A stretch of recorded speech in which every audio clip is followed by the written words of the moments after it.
Alors, j'aurais juste, avant de libérer François Deveau, que vous nous donniez une ou deux mesures que vous souhaiteriez voir évoquées, en tout cas mises sur la table par les différents évêques réunis à partir de demain à Rome. Et je fais réagir ensuite Vincent Némon, François Deveau, s'il vous plaît. Alors, il y en a beaucoup des mesures, et puis il y a des mesures universelles à mettre en place au sein du Vatican, et puis il y a des mesures locales à mettre en place. Par exemple, nous en France, on a cette particularité. L'Église de France considère que l'évêque n'est pas employeur du prêtre. Donc ça, c'est fondé sur l'article 23 des directives de la CEF. Ça, c'est typiquement quelque chose qui serait à repenser, et d'ailleurs à soulever devant un tribunal.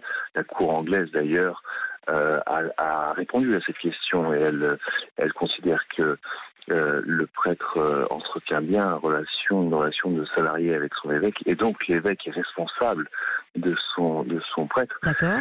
Il y a beaucoup de choses à mettre en place.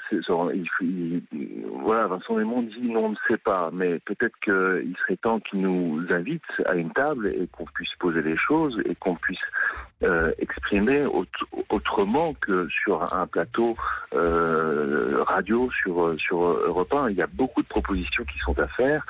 Peut-être que toutes ne sont pas bonnes, mais il serait peut-être intéressant de prendre un peu de temps pour les entendre si on veut avoir cette réflexion globale et apporter des solutions. L'indemnisation des victimes est un point qui est essentiel, mais je crois que ça y est, ça commence à